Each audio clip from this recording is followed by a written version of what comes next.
बिस्मिल्लाहिर्रहमानिर्रहीम, अस्सलाम वालेकुम। अली सलमान जी टीवी के तमाम नाज़रीन को जी स्पोर्ट्स में खुश आमदीद कहता है कि जहां पर आज भी हम बात करेंगे पाकिस्तान स्पोर्ट्स के हवाले से, पाकिस्तान की स्पोर्ट्स में क्या क्या हैपनिंग हो रही है और क्या क्या जो है वो पेशरफ्त सामने आ रही हैं। साथ साथ जो बड़ी खबरें हैं उसमें जनाब आप हेडलाइंस में भी देखेंगे, टॉप स्टोरीज़ में भी देखेंगे कि अफगानिस्तान ने अपनी विमेन क्रिकेट टीम को ख़त्म कर दिया है। विमेन क्रिकेट या हर तरीके की जो विमेन स्पोर्ट्स है उसको बंद कर दिया है और उसके जो कॉन्सिक्वेंसेज हैं वो ये सामने आ रहे हैं कि ऑस्ट्रेलिया ने कहा है कि अगर आप अपनी विमेन क्रिकेट को या विमेन स्पोर्ट्स को शुरू नहीं करेंगे तो हम फिर आपकी मेज़बानी करने के लिए तैयार नहीं होंगे। साथ साथ जो हम गुफ्तगू कर रहे हैं रोज़ाना पाकिस्तान क्रिकेट के मुस्तकबिल के हवाले से, पाकिस्तान क्रिकेट के बारे में और रमीज़ राजा साहब की आमद के बाद जो पाकिस्तान क्रिकेट के बदलते हुए हालात हैं उसके हवाले से गुफ्तगू कर रहे हैं। रोज़ाना कोई ना कोई नई पेशरफ्त सामने आ रही है और अब जो ताज़ा तरीन पेशरफ्त है वो ये है कि मोहम्मद नवाज़ जो पाकिस्तान के स्क्वाड में शामिल थे उनको कोरोना जो टेस्ट है उनका वो पॉजिटिव आ गया है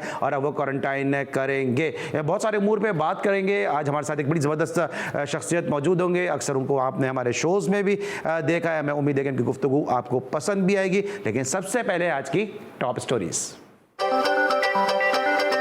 पाकिस्तान क्रिकेट बोर्ड ने पाक न्यूजीलैंड सीरीज के लिए अंपायर्स और रेफरी का ऐलान कर दिया।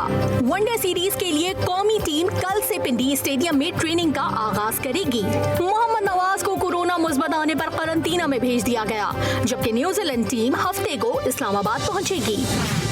रमीज राजा चाहते हैं खिलाड़ी मॉडर्न क्रिकेट खेलें। वर्ल्ड कप करीब है, मनफी चीजों पर तवज्जो नहीं देंगे। कौमी क्रिकेटर शादाब खान। डिस्कशन के बाद ये रिजल्ट निकला कि वो अग्रेसिव क्रिकेट खिलाना चाहते हैं और मॉडरेट क्रिकेट खिलाना चाहते हैं। मिसबाउल हक के मुस्ताफी होने के बाद कोई बेहतर मकामी ऑप्शन नहीं जो कौमी टीम की कोचिंग कर सके। साबिक कप्तान वसीम अकरम। चीफ सेलेक्टर मोहम्मद वसीम कठपुतली चीफ सेलेक्टर है। अगर मैं चीफ सेलेक्टर होता तो शुएब मलिक, मोहम्मद आमिर, फखर जमान, फहीम अशरफ टीम में शामिल होते। शुएब अख्तर। पाकिस्तान का वुमेन्स वनडे टूर्नामेंट के इफ्तिताही मैच में चैलेंजर्स ने स्ट्राइकर्स को 150 रन से, जबकि ब्लास्टर्स ने डायनामाइट्स को 6 विकेटों से हरा दिया। अफगानिस्तान में खवातीन के खेलों की पाबंदी पर आईसीसी को तशवीश। क्रिकेट ऑस्ट्रेलिया ने भी मेजबानी न करने का इंडिया दे दिया। आईसीसी T20 वर्ल्ड कप के लिए जनूबी अफ्रीकी, इंग्लैंड और भारत की 15 रुकनी टीम का ऐलान। भारतीय टीम को world cup, T20 world cup और चैंपियन ट्रॉफी जीतने वाले महेंद्र सिंह धोनी भारतीय टीम के मेंटोर मुकर्रर। जी नाज़रीन, हमने बहुत सारी टॉप स्टोरीज़ में ख़बरें देखी हैं और आपने देखा कि शादाब खान ने कहा कि जी मॉडर्न क्रिकेट है खेलने का कहा है रमीज़ राजा साहब ने, और साथ साथ जय शोब अख्तर ने कहा कि अगर मैं चीफ सेलेक्टर होता तो फिर आमिर, फ़खर जमान और जैसे दीगर खिलाड़ी जो है वो स्क्वाड का हिस्सा होते। इन तमाम उमूर पर बात करने के लिए मेरे साथ मौजूद है पाकिस्तान की वनडे हिस्ट्री के तारीख साज क्रिकेटर। बहुत सारे रिकॉर्ड्स बनते हैं जो टूट जाते हैं, लेकिन कुछ रिकॉर्ड्स ऐसे होते हैं जो कभी भी नहीं टूट सकते। पाकिस्तान की वनडे हिस्ट्री के समय इंटरनेशनल क्रिकेटर, समय वनडे इंटरनेशनल कैप हासिल करने वाले और हमारे बहुत ही करीबी दोस्त महमूद हामिद साहब ने हमें बजरिया टेलीफोन लाइन ज्वाइन किया है। सबसे पहले तो खुश आमदीद कहेंगे। अस्सलाम वालेकुम महमूद भाई। वालेकुम सलाम। महमूद भाई, सबसे पहले तो आपके इंतहाई मशकूर हैं कि आपकी तबीयत भी नासाज है, लेकिन उसके बावजूद आपने जी स्पोर्ट्स के लिए वक्त निकाला, तो आपके एक दफ़ा फिर हम इंतहाई मशकूर हैं। लेकिन साथ साथ ये बताइए कि इस वक्त पाकिस्तान क्रिकेट के जो हालात हैं, हर दूसरा आदमी अपने आप को चेयरमैन के तौर पर पेश कर रहा है। आपको क्या लगता है कि ये क्या इस वक्त ये फ़िज़ा क्या चल रही है और अभी वर्ल्ड कप करीब है, पाकिस्तान क्रिकेट पर इस पर कितने असरात और कितने मुज़म्मिरात सामने आएंगे?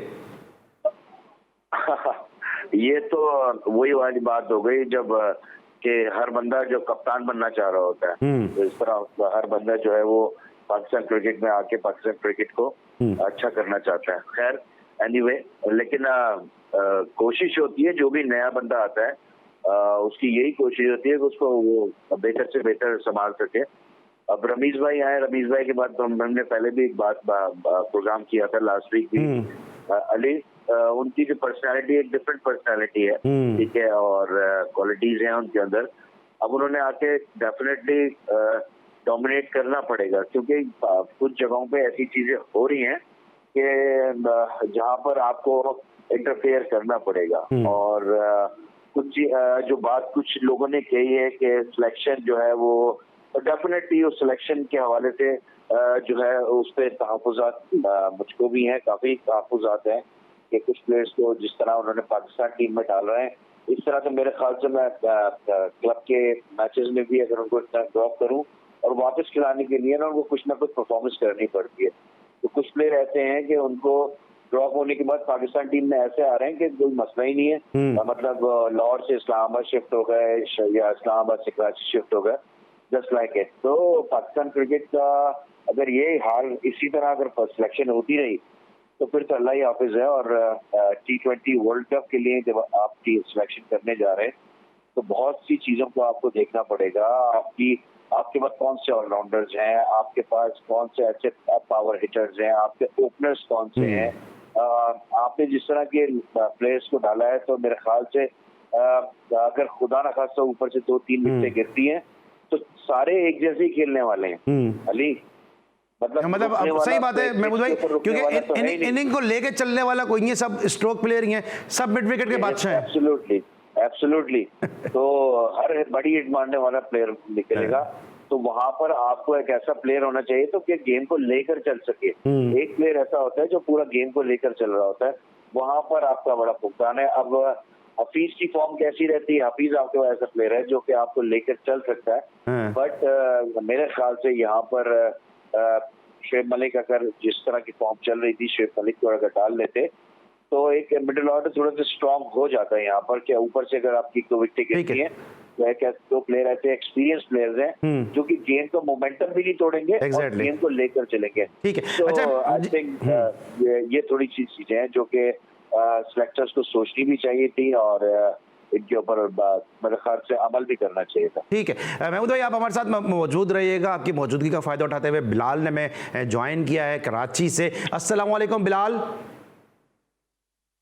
मैं बिलाल बात कर रहा हूँ कराची से। जी बिलाल, आपकी आवाज़ स्टूडियो में आवाज़ बढ़ा दीजिएगा बिलाल की। जी बिलाल। जी मैं बिलाल बात कर रहा हूँ कराची से। मुझे सिलेक्शन है इसके ऊपर तहफुजात है कि जी इसमें शर्जील खान, फखर जमान, शोएब मलिक वहाँ पे आपको होना चाहिएगा, जबकि टीम में आजम खान, सुल्तान शाह और आसिफ अली को किस बुनियाद से शामिल किया गया है, जबकि इनके को मुसलसल चांस दिया गया है। इनकी कोई परफॉर्मेंस नहीं। शर्जील खान को 2 सीरीज से लेकर ठीक है, मैं महमूद भाई से पूछता हूँ। अच्छा महमूद भाई, ये बहुत सवाल उठ रहा है, देखें एक आम आदमी का भी सवाल है कि सब के सब जो है वो सारी तनकीद जो है वो आजम खान पर हो रही है। मैं ये नहीं कह रहा हूँ कि आजम खान को सही सिलेक्ट किया है या आजम खान को गलत सिलेक्ट किया है, लेकिन मेरा सिर्फ एक ही पॉइंट है, वो ये है कि फिर आसिफ अली ने क्या किया। आसिफ अली का नाम कहीं भी सुनने में नहीं आता। इसके अलावा खुशदिल शाह, उनको बार बार मौके दिए जा रहे हैं। ठीक है, वो रमजान क्रिकेट में बहुत अच्छा खेलते हैं, कश्मीर प्रीमियर लीग में बहुत अच्छा खेले, डोमेस्टिक में अच्छा खेले, लेकिन जब वो tried and tested international cricket के हवाले से तो फिर उनको दोबारा इतने बड़े इवेंट में मौका दिया गया। फिर शोएब मकसूद को जिस तरह उनकी फील्डिंग रही है, ठीक है, हमने खुद भी उनको बड़ी सपोर्ट की, लेकिन जब वो खेलें तो सबने देख लिया कि वो किस तरह से एक ही तरीके से सिमिलर फैशन में आउट होते रहे। तो आजम खान के हवाले से बताइएगा कि सारी तनकीद का जो मलबा है वो सिर्फ एक आजम खान के ऊपर सामने रख के उनका शायद वजन ज्यादा है, बाकी सब उनके पीछे छुप रहे हैं। आई थिंक एक यंगस्टर के खिलाफ इस तरह बात करना थोड़ी सी ज्यादती भी हो जाती है। तो देखना भी चाहिए। हाँ, जरूर बात उसकी फिटनेस के ऊपर हम बात जरूर कर सकते हैं कि जो एक क्राइटेरिया रखा हुआ है फिटनेस का, उसके ऊपर हम बात जरूर कर सकते हैं। तो उसको थोड़ी सी अपने ऊपर मेहनत करनी पड़ेगी और जो है वो जो उस क्राइटेरिया को मीट करना पड़ेगा। तो मेरे ख्याल से उसके लिए मेरे ख्याल से अगर आजम ये सुनते भी हैं या मोइन अगर उनको समझाते भी हैं तो उनके लिए ये पॉजिटिव क्रिटिसिज्म होना चाहिए कि लोग अगर मुझे इस तरह कह रहे हैं तो मैं ये करके दिखाऊं। तो उस बच्चे के लिए तो एक डिफरेंट, बट उसको चांस ही कितने मिले। अभी आप देखें ना, मेरे ख्याल से 1-2 मैचेस ही वो खेला है। अगर आप उसकी ओवरऑल परफॉर्मेंस भी देखें, अभी वहां पर CPL भी अच्छा खेल कर आ रहा है वो। सो उसकी फॉर्म से फायदा उठाने की कोशिश की है। बाकी अगर आसिफ अली की बात, यार उसको तो आपने कितना टेस्ट कर लिया, मतलब आपने वनडेज में भी टेस्ट कर लिया, उसने आपको T20 में भी टेस्ट किया। मुझे एक इनिंग ऐसी बताएं कोई आप अली सलमान इस प्लेयर की कि इसने पाकिस्तान को मैच जिताया हो। बिल्कुल। तो भाई किस चक्करों में, मतलब ये 1-2 छक्के मार देना मिड विकेट पे, वो किसी को पसंद आ जाता है तो वो वापस मतलब टीम के अंदर आ जाता है। मतलब हम ये तो ज्यादती कर रहे हैं ना उन प्लेयर्स के साथ कि जो कि और मैं सवाल यहाँ पे ये बनता है कि टीम में आने का कोई मसला नहीं है, लेकिन ये एक वर्ल्ड कप है और वर्ल्ड कप में अगर आप देखें सबके बड़े बैलेंस स्क्वाड है और हम जिस स्क्वाड के साथ जा रहे हैं इसमें हमें कुछ पता ही नहीं है कि क्या होने वाला है। नहीं, इसलिए कि उनके बैलेंस स्क्वाड क्यों है, तो भाई वो एक टीम को लेकर चल रहे थे पिछले 2 साल से, तो उन्होंने एक टीम खड़ी कर ली आके। आप बात करते हैं ना कि हमने वर्ल्ड कप की तैयारी कर रहे हैं, तो वर्ल्ड कप की तैयारी भाई इसी तरह होती है ना कि आप जो एक स्ट्रॉन्ग टीम को बिल्ड किस तरह करते हैं, आप उनको खिलाते रहते हैं, आप फिर उनमें से आप जो है अच्छे प्लेयर्स लेकर आप कॉम्बिनेशन बनाते हैं। आप मुझे बताइए आपके पास ऐसा कौन सा प्लेयर है नीचे क्योंकि जो है 15 रन जो अगेंस्ट जो आपके खिलाफ अच्छी बॉलिंग होगी उसके खिलाफ 15 रन एक ओवर में करे, नहीं है कोई ऐसा प्लेयर आपके पास ऑलराउंडर नहीं है कोई ऐसा कि जो कि आपको इस तरह के मैचेस जिता सके। तो आपने तो उन प्लेयर पर मेहनत ही नहीं की। अब एक लड़का था ये वसीम खान, मुझे इसमें थोड़ी सी झलक नजर आती है। वसीम खान, मोहम्मद वसीम जूनियर जो है ये अच्छे फास्ट बॉलर भी नजर आते हैं, ये हार्ड हिटिंग भी कर लेते हैं। ये मुझे लगता है कि ऑलराउंडर बन सकता है, लेकिन अभी भी इतने बड़े टूर्नामेंट के लिए और इतनी जहाँ पर प्रेशर क्रिकेट होगी तो वहां पर मेरे ख्याल से वो भी टू अर्ली हो जाएगा। लेकिन ये प्लेयर है ऐसा कि इसको आप ऑलराउंडर बना सकते हैं। अच्छा, ऑलराउंडर पे महमूद भाई मैं आता हूँ ऑलराउंडर पे कि हम इतने अरसे से इन्वेस्ट कर रहे हैं फ़हीम अशरफ पे। हम जब वक्त आया तो उस वक्त जो है फ़हीम अशरफ को फिर हमने ड्रॉप कर दिया, हालांकि हम कह रहे थे जी फ़हीम अशरफ एक अच्छा ऑलराउंडर बन चुका है। और साथ साथ आमिर यामीन का क्या कसूर है कि आमिर यामीन को नहीं कंसीडर किया जाता। फिर हम देख रहे हैं डोमेस्टिक क्रिकेट के अंदर अनवर अली 15-15, 16-16 रन के एवरेज जो वो प्लेयर जो है वो बड़ी आसानी के साथ चेस कर जाता है। यूएई में वर्ल्ड कप खेला जा रहा है, उन कंडीशन से भी वो आहंग है। क्यों आमिर यामीन और जो है वो अनवर अली जैसे प्लेयर नहीं ले रहे? फिर हम यूएई में खेलने जा रहे हैं, हम क्यों ऐसा प्लेयर नहीं ले रहे कि जो वो स्पिन बॉलिंग ऑलराउंडर हो, क्योंकि वहां पे हमें जरूरत पड़ सकती है। हमने पीएसएल से जो फास्ट बॉलर हमारे परफॉर्म कर आए, धानी ने परफॉर्म किया, इमरान खान सीनियर ने परफॉर्म किया, उन पिचेस पे हम देख चुके हैं। इंडिया ने यही सब चीजें देख के तो टीम अनाउंस की है, हम क्यों नहीं कर रहे? लेकिन कोयटा से मुझे कॉलर ने ज्वाइन किया, पहले उनको शो में खुशामदीद कहेंगे। अस्सलाम वालेकुम। अस्सलाम वालेकुम सर। वालेकुम अस्सलाम जी, कौन सा बात कर रहे हैं? हाँ जी सर, मैं अब्दुल्ला बात कर रहा हूँ सर, कोयटा से बात कर रहा हूँ। जी अबीबुल्ला साहब फरमाइए। जी सर, एक्चुअली सर मैंने ये बोलना था सर कि बड़े अफसोस की बात है सर, अगर आप आसिफ अली को देखें सर, उसके पिछले आखिरी कुछ इंटरनेशनल मैचों में क्या एवरेज है सर, उसका क्या स्ट्राइक रेट है। जैसे वसीम खान सर कह रहे हैं जैसे कि आजम खान का स्ट्राइक रेट अच्छा है, खुशदिल शाह का अच्छा है और शेख मकसूद का, लेकिन सर अगर उसका स्ट्राइक रेट देखो पिछले मैचों में 110 होगा या 105 होगा सर, तो ये एक सुविध पर उसको बिल्कुल गलत है सर। यूई के पिचेस को देखते हुए सर किसको अबीबुल्ला साहब किसको होना चाहिए आपके ख्याल में? सर इसका straight forward clear Crysta answer है सर, शुएब मलिक को होना चाहिए सर। शुएब मलिक को होना चाहिए, ठीक है। Better than this. और सर एक और क्वेश्चन है सर कि क्या जो अगला कोच है सर वो फॉरेन होना चाहिए या सर जो या पाकिस्तानी होना चाहिए? ठीक है, मेरे ख्याल में से सर फॉरेन ही होना चाहिए। ठीक है, थैंक यू सो मच अबीबुल्ला साहब, आपने मैं कोयटा से ज्वाइन किया। महमूद भाई क्विकली बता दीजिएगा, इस पे मैं थोड़ी सी आपसे और मजीद भी डिबेट करूंगा। कोच का पहले बता दीजिएगा क्विकली, उसके बाद फिर मैं वापस आऊंगा तो तफसील से फिर आपसे बात करूंगा इस पे। यार मैं समझता हूँ कि ऐसा कोच होना चाहिए जो कि डोमिनेटिंग हो, वो दबने वाली पर्सनालिटी तो नहीं होनी चाहिए। उसका एक्सपीरियंस इस लिहाज से होना चाहिए कि आप पाकिस्तान टीम के अंदर आपको जो है वो एक तरह का प्लानर चाहिए होता है जो कि आपको how to win the game, match कैसे जिता सके, वो उस टाइप का आपको बंदा चाहिए। वहां पर आपको सिखाने का कोई काम नहीं है कि आपने वहां पर प्लेयर्स को सिखाना है, वहां पर आपको डेवलपमेंट की कोचेस की जरूरत नहीं होती, वहां पर आपको परफॉर्मेंस कोच की जरूरत है। ठीक है, अच्छा मैं इसमें डिबेट आपसे करूंगा, तफसील से डिबेट इस पे होगी, बात होगी, आपका पॉइंट ऑफ व्यू हम लेंगे, लेकिन मुल्की या गैर मुल्की 2 वर्ड में बता दीजिए। I think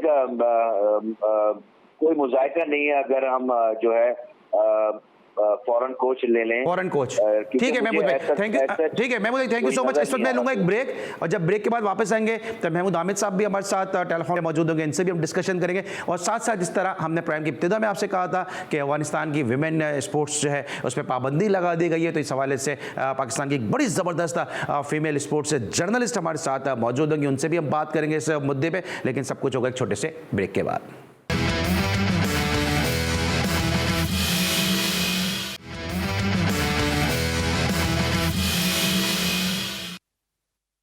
welcome back after the break. और ब्रेक पर जाने से पहले हमारे साथ मौजूद थे महमूद आमिद साहब, और महमूद आमिद साहब का भी ये कहना है, जिस तरह वसीम अकरम ने कहा कि पाकिस्तान के लिए जो है वो फॉरेन कोच होना चाहिए। इसके अलावा नजम सेठी साहब भी मेरे शो में मौजूद थे, उनका भी ये कहना था। और रमीज़ राजा साहब का जो पास्ट रहा, रमीज़ भाई भी हमेशा से सख्त में रह के पाकिस्तान क्रिकेट की बेहतरी के लिए फॉरेन कोच ज़रूरी है। नजम सेठी साहब गुज़िश्ता वीक के शो में मेरे साथ मौजूद थे, और जब उनसे मैंने सवाल किया कि पाकिस्तान का कोच मुल्की होना चाहिए या गैर मुल्की, उन्होंने क्या कहा, आइए पहले ज़रा वो सुनते हैं।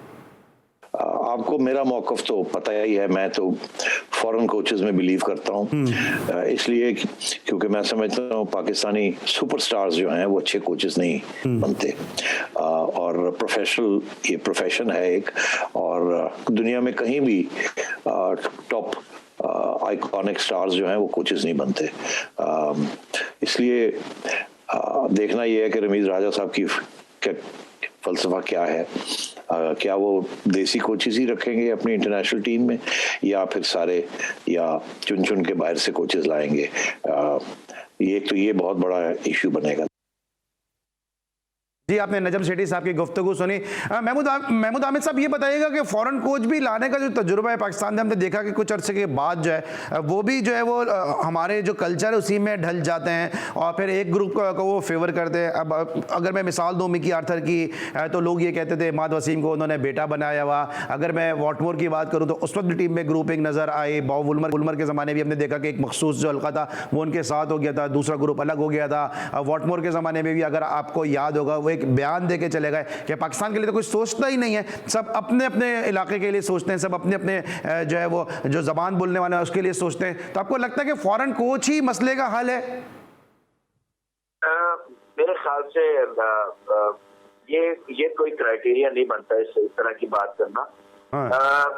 जो भी आप जिसको भी बनाएं वो पावरफुल होना चाहिए, ठीक है। अगर कोई प्लेयर इस तरह की हरकतें करता है, चाहे कोई भी हो वो, तो फिर वो आउट ऑफ द टीम हो ना। अगर वो ग्रुपिंग कर रहा होता है, या जो अपने इलाके की हर वक्त बात कर रहा होता है कि इस प्लेयर को ले लो, इसको बाहर कर दो, तो जाती अगर कर रहा होता है, तो आप फिर वो उसका काम है कि वो फिर जो है बोर्ड उसको स्ट्रॉन्ग करता है, और फिर वो ऐसे प्लेयर को बाहर करे। जब तक आप डिसीजन नहीं लेंगे अली सलमान, तो फिर इसी तरह की बातें बाद में होती रहेगी कि वो यूं कर रहा था, वो ऐसे कर रहा था। तो you have to be very strict कि आपने जो आपकी जो पॉलिसीज है उसके आपको स्ट्रिक्ट होना पड़ेगा। किसी के लिए ये नहीं कि किसी के लिए आपके सॉफ्ट कॉर्नर्स हो जाए, किसी के लिए आपके जो है वो डिफरेंट जो आपके नजरिया होता है वो डिफरेंट हो जाए। तो मैं यही समझता हूँ। और जैसे आपने ये बात की कि कुछ लाइकिंग की प्लेयर्स डेफिनेटली होते हैं कि उनका एटीट्यूड टुवर्ड्स द गेम बहुत अच्छा होता है, वो शायद परफॉर्म नहीं कर पा रहे होते लेकिन वो कोशिश जरूर कर रहे थे, तो कोशिश की लाइकिंग में वो चीज वो उनके उसमें आ जाती है। तो ये सारी चीजें तो चलती है, इंसान है, इंसान के आप भी कहीं पे ऐड होते होंगे, और उनकी बहुत से लोग लाइकिंग में आ जाते हैं, लेकिन लाइकिंग जो होती है वो आपकी परफॉर्मेंस से मुनसिर होती है कि आप कितने अच्छे परफॉर्मर हैं। तो ये कहना कि वो उसका ये बन जाता है, वो ये हो जाता है, हाँ हमारे यहाँ ये चीज बहुत ज्यादा हो जाती है। हमारे जो कोचेज हैं वो ये तरह की बहुत चीजें कर रहे होते हैं, और हमारे कोचेज जो हैं वो बाइस भी हैं। बिल्कुल कैटेगोरिकली ये बोलूंगा कि वो फेवर कर रहे होते हैं कुछ जगहों का, और कुछ जगहों के प्लेयर्स को नहीं लेते। अभी जैसे आपने भी अभी भी बात की है, तो अनवर अली मैं समझता हूँ कि one of the best choice था। बिल्कुल इसको क्यों नहीं लिया गया? बेस्ट फील्डर है वो, पाकिस्तान में इससे अच्छा फील्डर नहीं है कोई।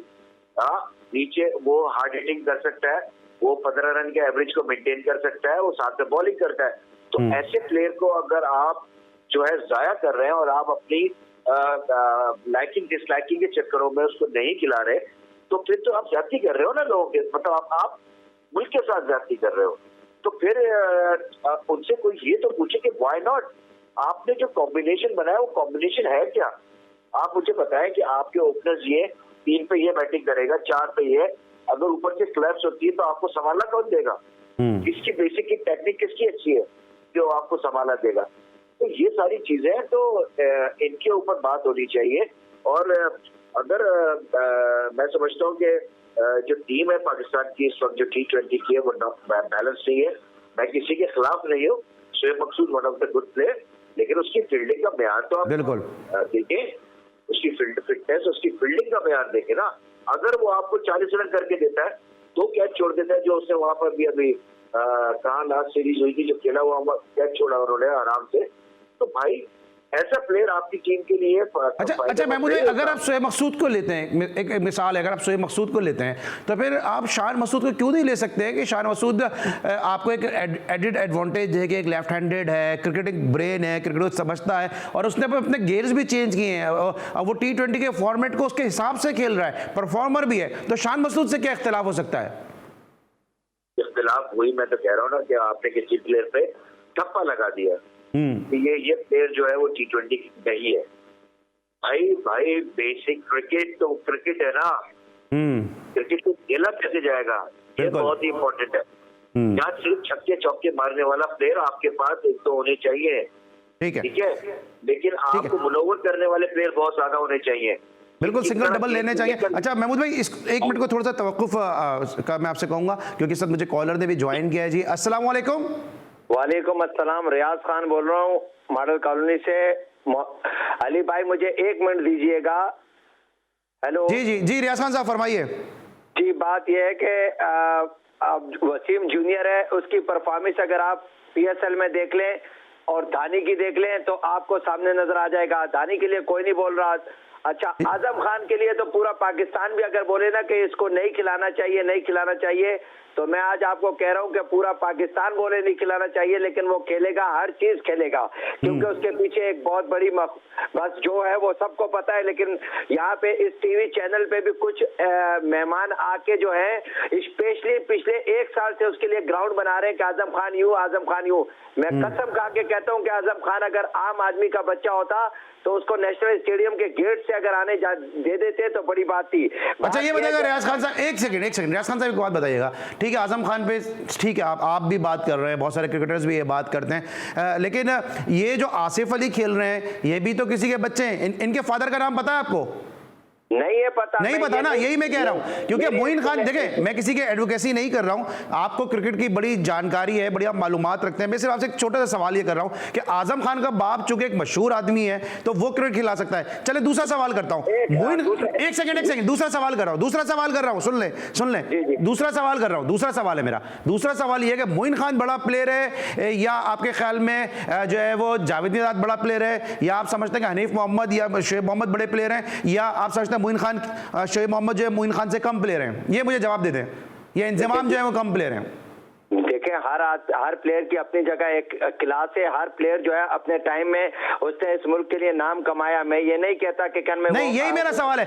शोएब मोहम्मद शहजर मोहम्मद को नहीं खिला सकता, ठीक है, तो फिर जब अगर आजम खान आ रहा है तो आजम खान का मैं ठीक है, मैं ये कह रहा हूं, आपकी बात से मैं इख्तिलाफ नहीं कर रहा कि आजम खान खेल रहा है, गलत खेल रहा है, सही खेल रहा है, मुझे इस पे दो राय नहीं है, लेकिन उस मामले में मोइन खान को घसीटना ये मुझे समझ में इसलिए नहीं आता क्योंकि मोइन खान एक मशहूर आदमी है। मैं आपको समझाता हूँ, मैं आपको सर बताता हूँ। मसला ये है कि शोएब मोहम्मद जो है वो बेचारे की इतनी वर्थ नहीं है जितनी मोइन खान की है। अच्छा, इस मुल्क वर्थ कैसे मेंटेन करते हैं, वर्थ कैसे मैनेज करते हैं, मेजर करते हैं, किस तरह वर्थ आती है? भाई वर्थ तो इसी तरीके से आएगी जो इस वक्त ये जो 92 वाले वर्ल्ड कप, ये शोएब मोहम्मद सिलेक्शन कमेटी में रहे, शोएब मोहम्मद टीम के साथ असिस्टेंट कोच रहे, वो खिला सके। सवाल ये मोइन खान वाली क्वालिटी, मोइन खान वाली पावर नहीं है शोएब मोहम्मद में। मोहम्मद फैमिली जितना बड़ा नाम है मोइन खान का, नदीम खान का, जी वो मोहम्मद फैमिली जो थी वो किसी जमाने में थी। लोग हाल को देखते हैं, मुस्तकबिल नहीं, मैं तो शोएब मोहम्मद की बात कर रहा हूँ, मोहम्मद फैमिली की बात ही नहीं कर रहा। मेरा सिर्फ सवाल ये है, ठीक है आप आजम खान पे तनकीद करें, लेकिन आप साथ साथ जो ये मोइन खान को जो बीच में लाते हैं, ये एक मैं पूछना ये चाह रहा हूँ कि इस मुल्क में, बल्कि इस मुल्क में क्या पूरी दुनिया में ऐसा होता है, सुनील गावस्कर से बड़ा नाम है कोई एशियन क्रिकेट में? नहीं है। फिर रोहन गावस्कर को खिला सका वो बात ठीक है, लेकिन यहाँ पे ये परफॉर्मेंस की अगर आप मुझे बात बता दें कि ये मेरा सवाल रियाज भाई सिर्फ ये है कि आजम खान अगर खेल रहा है तो आप नहीं खिलाते ना चीफ सिलेक्टर, किस बात की? अगर आप मोइन खान के कहने पे आजम खान को खिला रहे हैं, आप चीफ सिलेक्टर को कोई नहीं पूछता, आजम खान के लिए सब बात करते हैं कि मोइन खान पीछे, नदीम खान पीछे, तो भाई चीफ सिलेक्टर पे छोड़ देना। आपने कोई बयान सुना कि जी मुझे मोइन खान का प्रेशर है, मुझे नदीम खान का प्रेशर है, मैं आजम खान को नहीं खिलाऊंगा? ये 6 सिलेक्टर और चीफ सिलेक्टर क्या कर रहे हैं फिर वहां पे? वो वो बात आपकी सही है, लेकिन अब कोई नहीं बोलेगा आप जिस तरह फखर जमान या शर्जील खान को क्यों नहीं वर्ल्ड कप के स्क्वाड में रख रहे? शर्जील का तो चैप्टर ही क्लोज हो गया। जब आपको पता है, आप तो खुद क्रिकेट की इतनी मालूमात रखते हैं, खुद बड़े जबरदस्त सामाजिक कारकुन हैं कि जब फिक्सर को, अच्छा मैं अपने प्रोड्यूसर से कहूंगा जरा रियाज भाई को जरा टेलीफोन पे रखिएगा, मुझे लेना है इस वक्त ब्रेक, और जब ब्रेक से वापस आऊंगा तो रियाज भाई को जरा टेलीफोन पे रखिएगा। आज जरा मैं इनसे भी तफसील से बात कर लूं। रियाज भाई की बड़ी क्रिकेट पे नॉलेज है, जरा इनको भी हम आज शो में इन रखेंगे, और फिर महमूद आमिद साहब से भी बात करेंगे, नादरा मुश्ताक भी हमें ज्वाइन करेंगे। तो एक गर्मा गर्म डिबेट होने वाली है, कहीं मत जाइएगा। मिलते हैं छोटे से ब्रेक के बाद।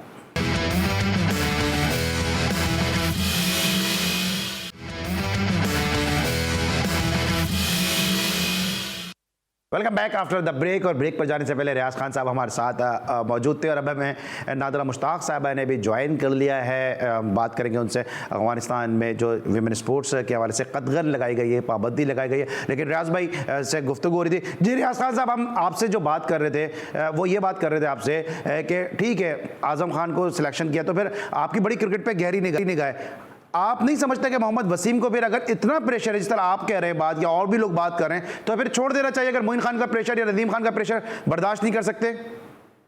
जी, मैं तो समझता हूँ कि मोहम्मद वसीम को तो बहुत पहले छोड़ देना चाहिए, किसी और को आ जाना चाहिए।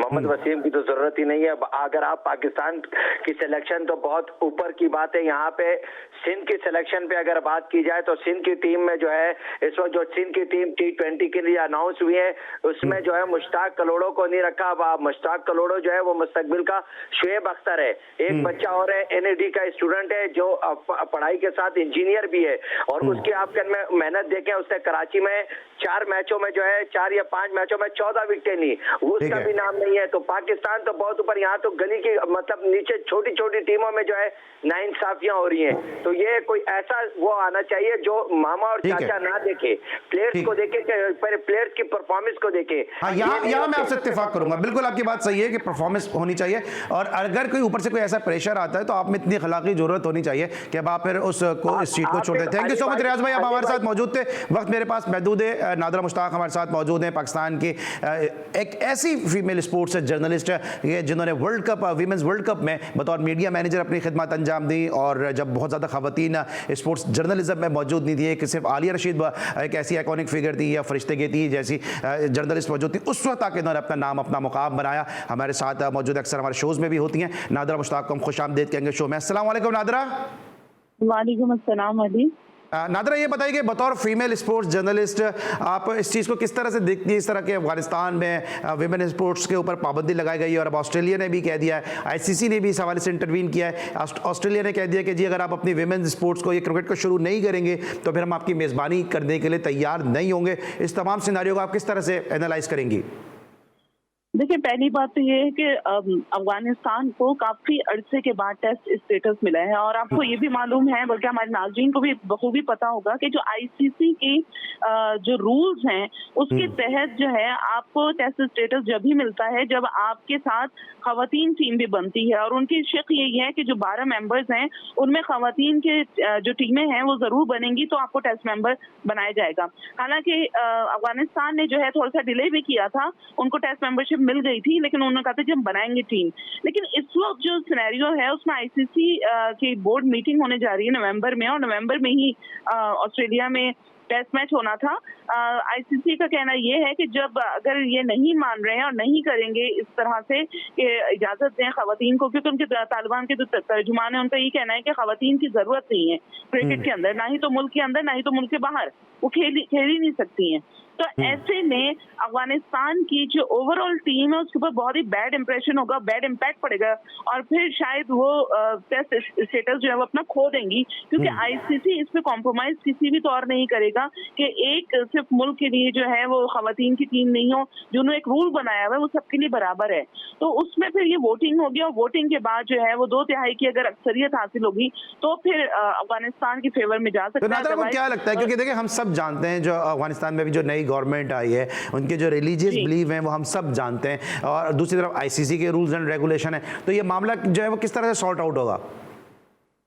देखिए हो भी सकता है, कुछ कह नहीं सकते, क्योंकि भी रिसेंटली तालिबान ने जब टेक ओवर किया है तो वहां पर उन्होंने एक एग्जीबिशन मैच भी कराया है काबुल में, और बहुत ज्यादा लोगों ने उसको पसंद किया है।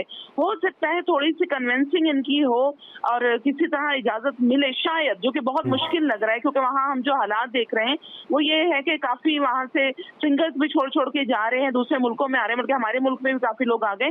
तो खवातीन की अगर ये नहीं होगी तो मेरे ख्याल से अफगानिस्तान के ऊपर एक तलवार है जो कि लटक रही है कि टेस्ट से वो हाथ धो बैठेंगे और अफगानिस्तान की टीम जो है वो आइंदा नहीं होगी, जो कि एक बहुत बड़ा ड्रॉबैक होगा और हमारे लिए भी एक नुकसान है, दूसरी टीमों के लिए भी, कि एक टीम जो है वो बाहर हो जाएगी। तो मुझे नहीं लगता कि ये कन्विंस हो जाएंगे, क्योंकि बहुत ही ज्यादा ये रिजिड है इस वक्त और काफी चीजों में सख्ती की है खवातीन के लिए। तो खवातीन को ये कभी भी नहीं चाहेंगे कि खवातीन जो आए और इस तरह से खेलें। तो मुझे लग ये रहा है कि खवातीन का तो करियर होगा ही नहीं क्रिकेट में, और मर्दों के लिए भी टेस्ट से वो हाथ धो बैठेंगे। ठीक है, चूंकि अब आपकी मौजूदगी का फायदा उठा लेते हैं, थोड़ा ये बताएं कि पाकिस्तान का जो स्क्वाड है उससे आप मुतमईन हैं?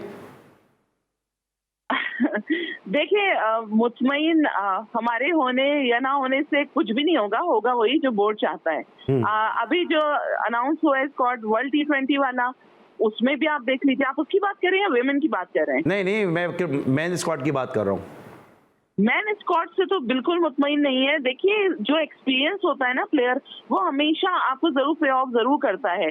शोएब मलिक की जहां तक बात है, शोएब मलिक को एट एनी कॉस्ट होना चाहिए, जहां पर जरूरत पड़ती है वो रन्स करते हैं। सरफराज अहमद को होना चाहिए, क्योंकि आपके बैकअप पे जो है सरफराज एक तो ये कि कप्तान, ऊपर से विकेट कीपिंग का एक्सपीरियंस है, प्लस ये कि वो विनर भी रह चुके हैं। ठीक है, उन्होंने अच्छा, महमूद हामिद साहब ने भी हमें ज्वाइन किया। महमूद भाई, नादर भी हमारे साथ इस वक्त मौजूद हैं और आपसे भी सवाल करूंगा, नादरा से भी सवाल है कि हम क्यों अपने प्लेयर को रिस्पेक्ट नहीं देते। उन्होंने देखा कि धोनी एक प्रूवन कैप्टन है, उनको एक एक्सपीरियंस हासिल है, गो कि उनका एग्जिट ज़्यादा अच्छा खुशगवार नहीं हुआ, लेकिन उसके बावजूद धोनी को एज ए मेंटोर टीम के साथ भेजने का फैसला किया गया। महमूद भाई, किस तरह आप इस डिसीजन को देखते हैं, इससे कितना फायदा इंडियन टीम को होगा? देखिए एक जबरदस्त चीज की है उन्होंने। धोनी आपके पास इस वक्त, आपने भी तो लगाया था, आपने भी तो फुटबॉलर को छोड़ने के बाद कोच लगाया ना, लगाया था ना आपने जी। उन्होंने धोनी को लगाया। अब इन दोनों का मवाजना कर लें। कोच नहीं है, मेंटोर है, वो एज ए मेंटोर जा रहे हैं। भाईजान, मेंटोर क्या होता है? बेसिकली मेंटोर ही तो होता है जो इंस्पिरेशन होती है, वही तो होता है ना। इंस्पिरेशन जो है वो जबरदस्त है, उसने चीजें जितवा के दी हैं क्या नाम है इंडिया को। तो उन्होंने एक बहुत जबरदस्त डिसीजन लिया है। आई थिंक उसकी बहुत जबरदस्त रिस्पेक्ट भी है इंडियन क्रिकेट में, और जिस तरह इंडियन क्रिकेट ने अपना जो मकाम हासिल किया हुआ है वो बस बहुत जबरदस्त है। और मैं नहीं समझता कि उन्होंने जो टीम बनाई है वो एक कंप्लीट बैलेंस टीम उनकी मुसलसल चलती आई। अच्छा महमूद भाई बताया कि एक तरफ वो मेंटोर बना रहे हैं, दूसरी तरफ हम अपने जो प्लेयर है सर, यूनुस खान है बैटिंग कंसल्टेंट थे, हम उनको रिस्पेक्ट नहीं दे रहे। शाहिद खान आफरीदी, हमारे पास भी तो बड़े बड़े नाम है जो हालिया रिटायर हुए हैं रिसेंट पास में। तो क्या हम इनमें से किसी को मेंटोर बना के या इनमें से किसी को नहीं भेज सकते टीम के साथ? यार हमारे यहाँ बहुत अना का बड़ा मसला है। जिसको बनाएंगे वो शायद इंटरवीन भी करना शुरू कर दे टीम में, यही मसला आता है। जिसका जो डोमेन होता है ना, वो डोमेन से बाहर निकलने की कोशिश करता है। ठीक है, thank you so much Mahmood भाई। मैं जरा नादरा से पूछूं, आखिरी 1 मिनट रह गया। नादरा, आप किस तरह से कहती हैं कि अगर हम मेंटोर बनाते हैं, हमारे तो कमेंटेटर जाके जो वो मशवरे देना शुरू कर देते हैं, कोचिंग स्टाफ साइड में हो जाता है और जो कमेंटेटर्स ग्राउंड में खड़े होते हैं वो आपने ये भी फुटेज देखी होगी कि वो मशवरे दे रहे होते हैं।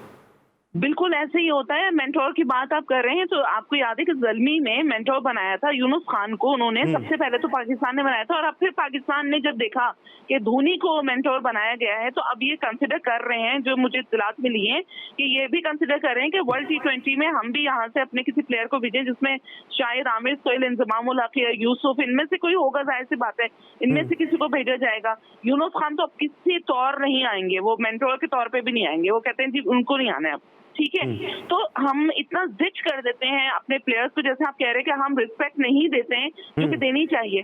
तो ऐसे में मेंटोर भी क्या करेगा वहां जाकर? वो यही सोचेगा ना कि मेरी तो इतनी इंसल्ट हो जाएगी। आप रिस्पेक्ट देना तो सीखें। अच्छा, दूसरी बात मैं सिर्फ इतना कहूंगी, ये जो टीम स्क्वाड बना है इसमें 10 तारीख जो है वो आखिरी है अक्टूबर की, उसमें लगता है कोई चेंजेस होंगी? आप काफी ज्यादा इस पे स्टोरीज भी कर रही हैं। तो लाजमी होंगी। अच्छा, क्या चेंज हो रहा है? देखें, 2-3 चेंजेस जो हैं जिनको बहुत ज्यादा हाईलाइट भी हुए हैं मीडिया के अंदर भी, उनको ये वापस लाजमी लाएंगे। मेरे ख्याल से मोहम्मद आमिर को तो नहीं लाएंगे ये किसी भी तौर, क्योंकि रमीज आज अपने व्लॉग्स में कहते रहे हैं कि मुझे कोई भी फिक्सर नहीं चाहिए। शर्जील के लिए भी मुश्किल हो सकती है। हो सकता है कि कंसिडर करें शोएब मलिक को, हो सकता है। ठीक है। अच्छा नादरा, बताइए, आपने कंसिडरेशन की बात की है, आपने कंसिडरेशन की बात की है नादरा, तो अब आप ये कराची में विमेन टूर्नामेंट हो रहा है, पाकिस्तान कप हो रहा है, उसमें हम देख रहे हैं कि जो चीफ सेलेक्टर है वो खुद कमेंट्री करती नजर आ रही हैं। आपको नहीं लगता कि ये जो मफादात का जो टकराव है? देखिए, कमेंट्री की तो आप बात ही छोड़ें, ये तो पीसीबी इस वक्त सिर्फ अपने सेविंग्स कर रहे हैं कुछ के, मतलब 1 फंड 2 काज हो जाएं तो उनको दिए जा रहे हैं। अदरवाइज आप जो कमेंट्री जैसे मैन करते हैं कमेंट्री, आप खुद इतने अच्छे कमेंटेटर हैं, आपको क्यों नहीं यूटिलाइज करते? मैं तो ये पूछना चाहती हूँ कि इतना अच्छा हमारे पास एक असासा है। नहीं चले, मुझे तो छोड़े ना, लेकिन ये कि अब रोज मुमताज कर रही हैं, आपको लगता है कि इस पोजीशन में होने के बावजूद उनको खुद करनी चाहिए इस तरह के? नो, इस तरह उनकी जो वो डिग्निटी है ना, वो थोड़ी सी कम हो रही है।